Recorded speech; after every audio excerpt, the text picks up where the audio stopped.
Buenos días, mi nombre es Oriana Escalona, del segundo año sección 9 del programa de medicina y hoy les voy a hablar sobre hepatitis. Vamos a hacer un breve resumen sobre la anatomía del hígado.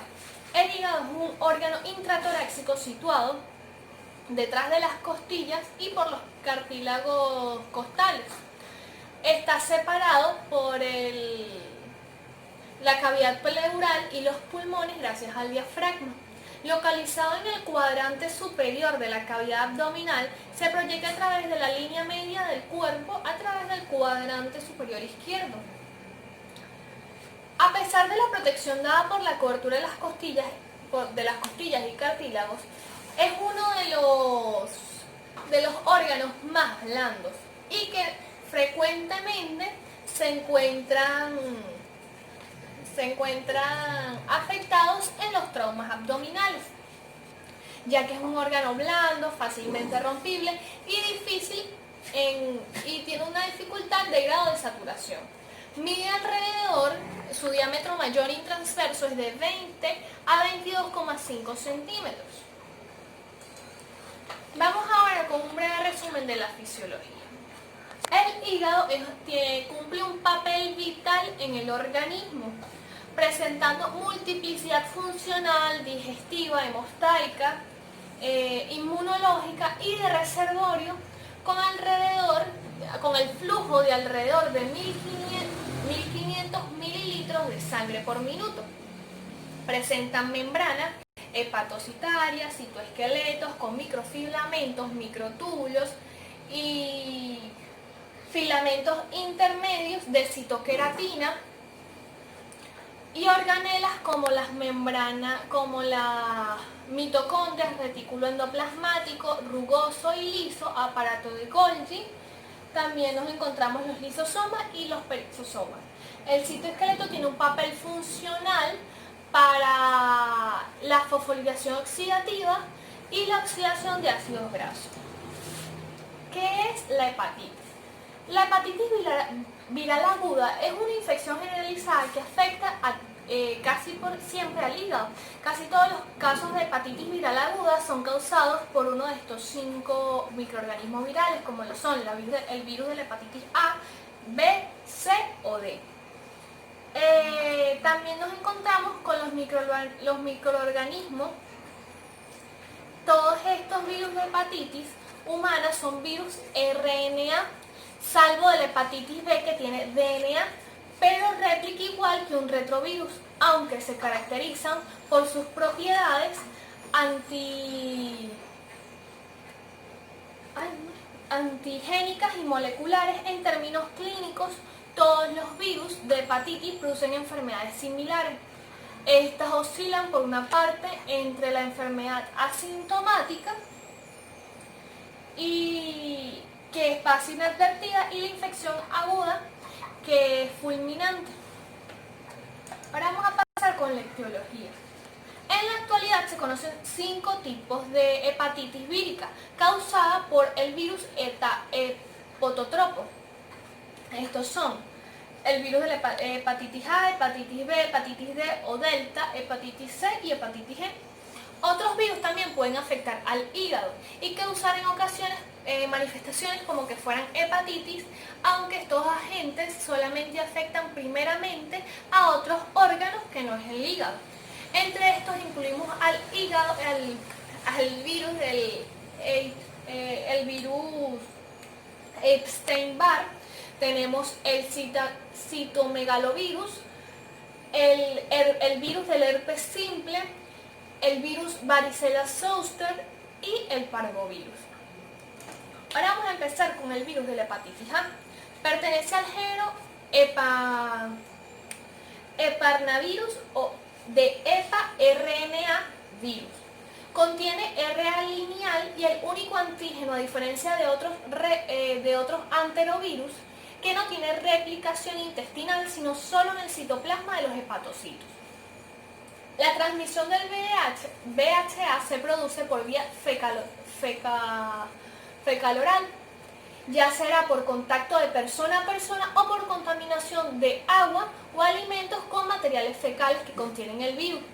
El primer mecanismo ocurre en niños y personas con hábitos higiénicos inadecuados, como mal lavado de las manos, después de ir al baño, entre otras cosas. El segundo es responsable de brotes epidérmicos y los pacientes son infecciosos de entre 3 a 12 días antes de la aparición de la enfermedad y de los síntomas hasta la elevación de la transaminasa. Ahora pasamos al virus de la hepatitis B o VHB. Pertenece a una categoría de virus animales denominada hepatnavirus. Esta se divide por hepa, DNA, virus. Junto al virus de la hepatitis de la marmota, la hepatitis de la ardilla terrara, esta se transmite por la exposición de sangre, semen y otros líquidos corporales infecciosos. También puede transmitirse de la madre que al dar a luz infecta al bebé.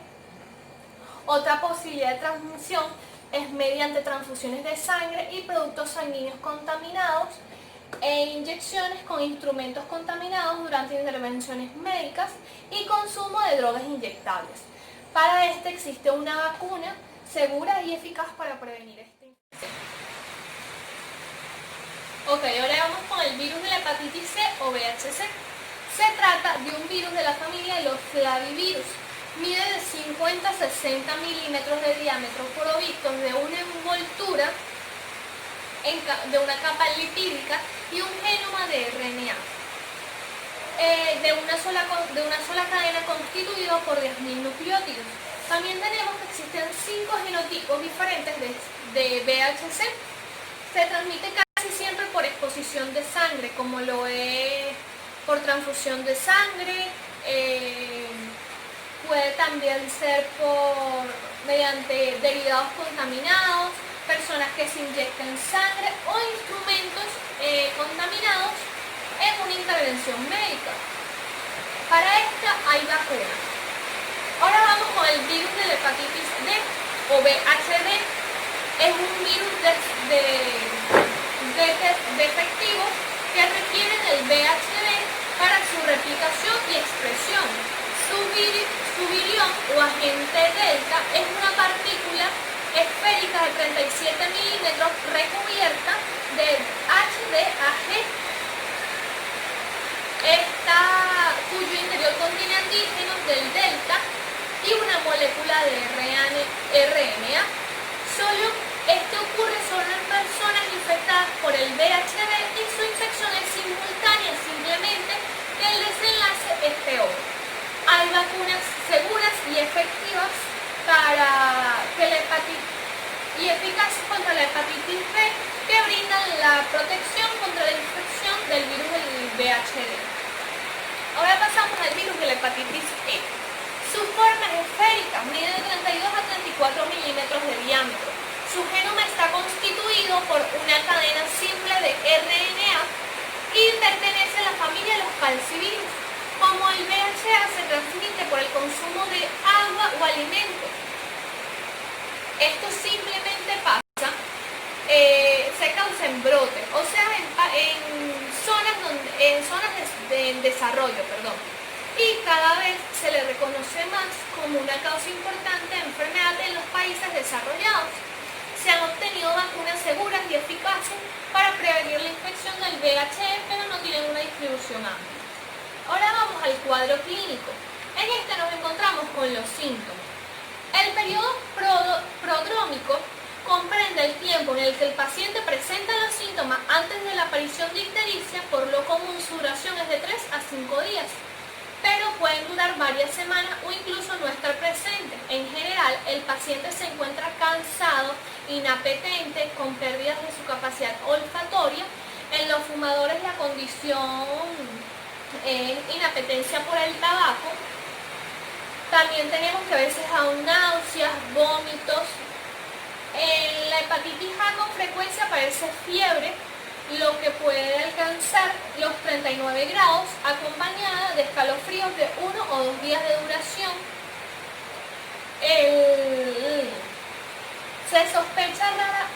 El diagnóstico de la hepatitis, se sospecha rara vez y suele encontrarse hasta que el paciente observa un cambio de orina y obtiene una coloración oscuro parecido al de la Coca-Cola. A esto se le conoce como ictericia o cierta decoloración de las heces. Luego pasamos, para esta razón, seguimos aquí en los síntomas, y por esta razón no se efectúa el diagnóstico en la mayoría de las hepatitis anistéricas. Cuando aparece ictericia, el paciente suele encontrarse paradójicamente mejor, ya que desaparecen la mayoría de los síntomas que ya se tenían presentes durante el periodo prodrómico. Sin embargo, empieza la persistencia de astenia y laxitud. Los síntomas generales de las hepatitis son malestar general, cansancio, náuseas, y pigmentación de la piel, amarilla de la piel y las mucosas, que se conoce como ictericia. Ahora vamos al diagnóstico. El diagnóstico de la hepatitis aguda suele establecerse por criterios clínicos basándose en la historia y las alteraciones analíticas, en especial el inicio agudo del cuadro clínico. La elevación de la transaminasa raras veces debe recurrirse a la biopsia hepática, esto es en casos muy especiales, y el diagnóstico etiológico exige determinación de los marcadores serológicos de infecciones por los virus de la hepatitis A, B, C o D. Ahora vamos con las complicaciones. En esto nos encontramos con una hepatitis colestásica. En algunos pacientes la ictericia adquiere un carácter colestásico con coluria intensa, acolia y plurito. En general, la duración de los síntomas es más prolongada que en las tomas en curso, como la de 1 a 4 meses. Aunque el pronóstico suele ser bueno, es frecuente en la hepatitis A, especialmente en los adultos. A menudo se plantean problemas de diagnóstico diferencial con la colestasis extrahepática y con las inducidas por fármaco. Ahora pasamos a la hepatitis grave. Este término sustituye el poco afortunado de hepatitis subaguda. Se puede aplicar a los casos de hepatitis ictérica que presentan manifestaciones de enfermedad grave como asistitis o gran infección del estado general, sin llegar a reunir los criterios para una hepatitis fulminante. En ocasiones estos signos se hallan ya presentes en el inicio del cuadro para aparecer otras semanas más tarde. También tenemos el examen histológico del hígado, muestras de necrosis multilobiliares o necrosis extensas que se distribuyen. En algunos pacientes progresan a una insuficiencia hepática grave y otros fallecen durante la fase aguda, que sería una hepatitis subfulminante. Ahora nos encontramos con la hepatitis fulminante. Constituye la complicación de la más temida y más grave de las hepatitis víricas agudas. Esta se debe a una necrosis masiva o submasiva del parenquima hepático. Sus incidencias son 2 casos por 1000 hepatitis ictéricas y es muy frecuente en las hepatitis A de los niños, pero ocurre más a menudo, o sea, el 1% de las hepatitis A en adultos. Y sobre todo en las hepatitis B en particular se existe una coinfección del virus delta, que no se han descrito casos de hepatitis fulminantes causada por el VHC. ¿Ok? Ahora vamos hacia el tratamiento. No existe un tratamiento específico para la hepatitis A y E, no lo requiere. La hepatitis B, que es la benigna, pero en formas más graves, puede administrarse lemibudina en 100 miligramos, que evita muchos de los casos de la progresión de la enfermedad a una necrosis hepática masiva. En la hepatitis C está recomendado el empleo del interferón sin necesidad de asociar este fármaco con otro. Las mismas dosis de la hepatitis crónica por VHC durante 6 meses. También nos encontramos con la hospitalización. Rara vez es necesaria la hepatitis vírica aguda para... Raras veces es necesaria la hepatitis vírica aguda en curso, la hospitalización. Esto puede autorizarse un tratamiento a domicilio cuando están garantizadas las medidas higiénico-dietéticas aconsejables y está justificada la hospitalización si el paciente presenta un bilirrubina baja y es obligada que aparezcan los síntomas de encefalopatía hepática. El aislamiento en los pacientes es una medida prácticamente inútil, ya que la máxima viremia y por consigue el periodo de contagiosidad se produce en la fase prodrómica y las fases iniciales de la ictericia, por lo general anteriores al diagnóstico. A pesar de todo, es conveniente asegurarse el cumplimiento de las medidas higiénicas mínimas. Gracias por su atención.